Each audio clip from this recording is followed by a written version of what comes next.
आदिवासियों की religious culture identity यानी धार्मिक सांस्कृतिक पहचान के मुद्दे पर पूरे देश में एक बड़ी बहस खड़ी हो गई है और इस बहस ने अब एक ऐसी शक्ल अख्तियार कर ली है जिस पर सियासी विचारधाराओं के रंग भी चढ़ गए हैं। भले ही ऊपर से देखने पर यह धार्मिक समूह और पहचान से जुड़ा विवाद लगता है, लेकिन असल में इस विवाद में आदिवासियों के आरक्षण, उनके संवैधानिक अधिकार और स्टेटस से जुड़े सवाल भी शामिल हैं। इस बहस के बीच जो सवाल उठ रहे हैं या उठाए जा रहे हैं उसकी तह खंगालेंगे तो पाएंगे कि इन सवालों के बीच खड़े हो रहे बवाल की जो मूल वजह है वह है राजनीतिक नफा नुकसान का मुद्दा। इस पूरी बहस और विवाद के केंद्र में मूल तौर पर तीन शब्द हैं: सरना, सनातन और ईसाई। पहला शब्द है सरना।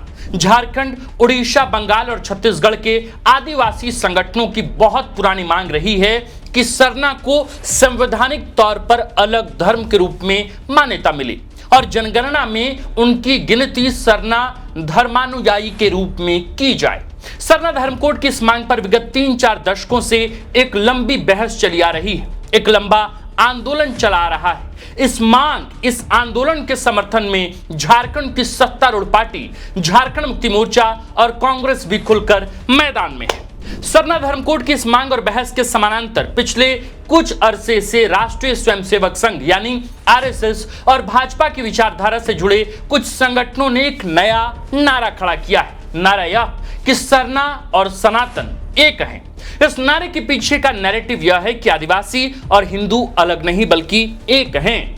इस विचारधारा वाले संगठनों ने एक और मांग विगत कुछ वर्षों में तेजी से उठाई। यह है डिलिस्टिंग की मांग।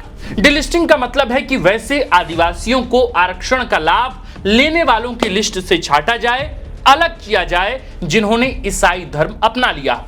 24 मई को दिल्ली में केंद्रीय गृह मंत्री अमित शाह की मौजूदगी में आयोजित आदिवासी समागम में न सिर्फ सरना सनातन एक है का नारा गूंजा बल्कि डिलिस्टिंग को लेकर भी जोरदार आवाज उठी। जाहिर है आरएसएस की विचारधारा वाले संगठनों की इस मांग, इस आवाज को वो तमाम लोग खारिज करते हैं जिन्होंने ईसाईयत कबूल कर ली है। ईसाई मत स्वीकार करने वाले आदिवासियों का कहना है कि उनकी आदिवासी पहचान उनके धर्म नहीं बल्कि जन्म के आधार पर है। वह आदिवासी के तौर पर जन्मे हैं और आदिवासी के रूप में उनकी यह पहचान बरकरार रहेगी। इनका तर्क है कि आदिवासियत एक ऐसा स्टेटस है जो धर्म या मत बदलने से नहीं बदलता। नमस्कार, प्रणाम, जोहार, अभिनंदन स्वीकार कीजिए। हमारा नाम आकाश आनंद है और आप देख रहे हैं द फोर्थ पिलर .लाइव। आइए आज के इस वीडियो में एक्सप्लेनर में हम इसी बहस और विवाद की गहरी परतों को समझने की कोशिश करेंगे ताकि आप इस गंभीर नैरेटिव के इनसाइड स्टोरी को पूरी निष्पक्षता के साथ समझ सकें।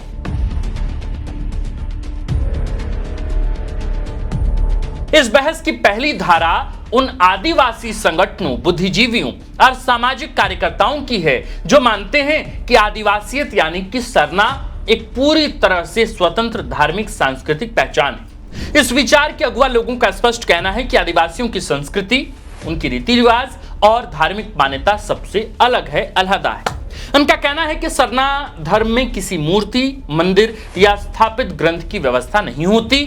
इस मत के अनुयायी जल, जंगल, जमीन और सखुआ साल के वृक्षों की पूजा करते हैं जिसे सरना स्थल या जाहिर थान कहा जाता है। सरना धर्म यानी आदिवासियों के सर्वोच्च नेता सिंह बोंगा यानी सूरज और धरती माता है। इनकी पूजा पद्धति पूरी तरह सामुदायिक होती है जिसका संचालन गांव के पाहन या पुजारी करते हैं। इसमें कोई ब्राह्मण या पुरोहित वर्ग नहीं होता। सरना धर्म कोड की मांग करने वाले मानव शास्त्रीय अध्ययनों का हवाला देते हुए कहते हैं कि सरना एक वैदिक पूर्व मूल निवासी जीवन पद्धति, इसमें हिंदू धर्म की वर्ण व्यवस्था या जाति प्रथा का कोई स्थान नहीं। इनके प्रमुख त्योहार सरहुल, करम, माघे और फागु पूरी तरह प्रकृति के चक्र और फसलों से जुड़े हुए हैं। आदिवासी सरना संगठनों का तर्क है कि जिस तरह भारत की जनगणना में 6 प्रमुख धर्मों के अलग अलग कोड हैं, उसी तरह प्रकृति पूजक आदिवासियों के लिए भी अलग से सरना धर्म कोड होनी चाहिए। 2011 की राष्ट्रीय जनगणना में करीब 49 लाख से ज्यादा लोगों ने अन्य धर्म के कॉलम में जाकर हाथ से सरना धर्म लिखा था। यह संख्या देश के छठे मान्यता प्राप्त जैन धर्म से अधिक है। वर्तमान में अलग कॉलम न होने से आदिवासियों को अन्य धर्मों के फोल्ड में गिना जाता है, जिससे उनकी वास्तविक जनसांख्यिकी स्पष्ट नहीं हो पाती। झारखंड मुक्ति मोर्चा और कांग्रेस जैसे राजनीतिक दल पिछले कुछ वर्षों से सरना धर्म कोड की इस मांग का खुलकर समर्थन करते रहे। झारखंड विधानसभा से इस आशय का प्रस्ताव सर्वसम्मति से पारित कर केंद्र सरकार को भेजा जा चुका है। सरना समर्थकों का मानना है कि अलग धर्म कोड मिलने से ही उनकी जनसंख्या, विशिष्ट संस्कृति और जल जंगल जमीन पर उनके अधिकारों का सही संरक्षण हो सकेगा।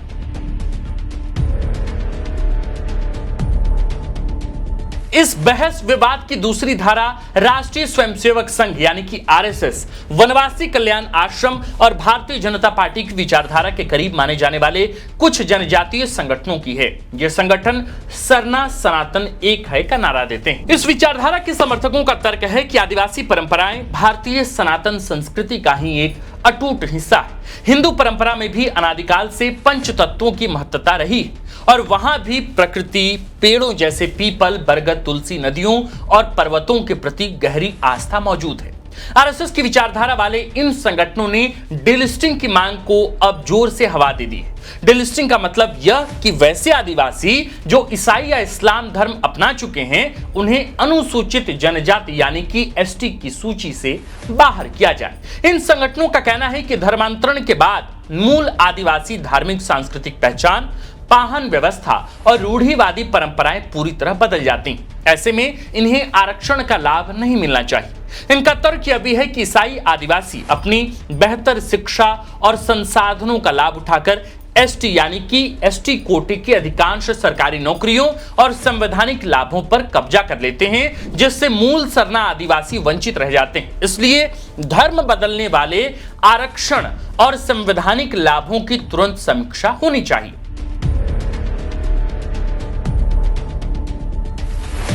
इस त्रिकोणीय विवाद की तीसरी धारा ईसाई आदिवासी समुदाय और उनसे जुड़े सामाजिक व मानवाधिकार समूहों की है।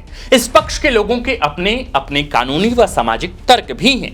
ईसाई आदिवासियों का साफ कहना है कि आदिवासियत कोई संकुचित पूजा पद्धति या धर्म नहीं, बल्कि एक एथनिक और कल्चरल आइडेंटिटी है। यानी आदिवासी पहचान जन्म, समुदाय, भाषा, परंपरा, वंशावली और जीवन शैली से तय होती है, न कि इस बात से कि कोई व्यक्ति किस धार्मिक मान्यता का पालन करता है।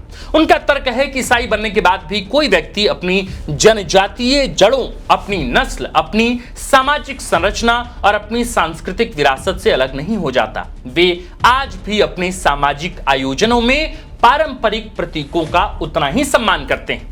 ईसाई आदिवासी संगठन डिलिस्टिंग की मांग को पूरी तरह असंवैधानिक और मानवाधिकारों के खिलाफ बताते हैं। उनका कहना है कि भारत के संविधान का अनुच्छेद 25 देश के प्रत्येक नागरिक को अपनी पसंद का धर्म चुनने और उसका आचरण करने की पूर्ण स्वतंत्रता देता है। धर्म बदलना एक व्यक्तिगत आस्था का विषय है। धर्म परिवर्तन के आधार पर किसी आदिवासी की नस्ल या उसकी मूल जनजातीय पहचान को खारिज नहीं किया जा सकता। इसलिए उनका आरक्षण और जनजातीय दर्जे का संवैधानिक अधिकार पूरी तरह सुरक्षित रखा जाना चाहिए। तो यही वो तीन धाराएं हैं जो आज झारखंड समेत पूरे देश के आदिवासी बेल्ट में विवाद और बहस के केंद्र में है। भारतीय जनता पार्टी जहां धर्मांतरण के विरोध और डिलिस्टिंग के पक्ष में खड़ी है, वहीं झारखंड मुक्ति मोर्चा और कांग्रेस सरना कोड को लेकर खुलकर समर्थन कर रहे हैं। इन दोनों से अलग ईसाई आदिवासियों का अपना अपना टेक है। बहरहाल इस पूरी बहस पर आपकी क्या राय है? आपको क्या लगता है आदिवासियों की पहचान का आधार क्या होना चाहिए? हमें आप कमेंट सेक्शन में जरूर बताएं। बाकी आप देखते रहें द फोर्थ पिलर। हमने हर पक्ष की बात आपके समक्ष रखी है। आदिवासी क्या चाहते हैं, जो मूल रूप से सरना आदिवासी हैं, वे क्या चाहते हैं, उनके अपने क्या तर्क हैं, यह बात भी हमने आपको एक धारा में बताई, शुरुआत में ही बताई।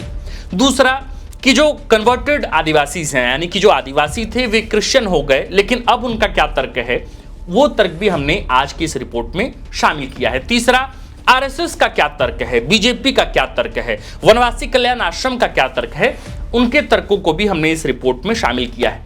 इन तीनों तर्कों के आधार पर आप अब क्या सही मानते हैं और क्या गलत मानते हैं, आप हमें कमेंट में लिखकर जरूर बताएं। क्योंकि पूरे देश में बहस शुरू हुई। अमित शाह ने कल ही बड़ी एक तरह से सभा को संबोधित किया, जिसमें उन्होंने सरना सनातन एक है की बातें कही, साथ ही डीलिस्टिंग का मुद्दा भी जोर शोर से उठाया। ऐसे में अब आदिवासी समूहों के बीच जोर शोर से इस मसले को एक तरह से हवा मिल रही है कि क्या वाकई डीलिस्टिंग सही है या फिर गलत। क्या जो आरएसएस या उसका अनुषांगिक संगठन जो सवाल उठा रहा है, क्या वो सवाल सही है या फिर गलत। आप जो भी सोचते हो आप हमें कमेंट में लिखकर जरूर बताइएगा। आप देख रहे थे द फोर्थ पिलर। हमारा नाम आकाश आनंद है, कैमरे के पीछे हैं विक्की और इस खबर कंटेंट रिसर्च स्क्रिप्ट को लिखा है झारखंड के वरिष्ठ पत्रकार वरांची प्रेस क्लब के प्रेसिडेंट शंभुनाथ चौधरी सर ने। शुक्रिया।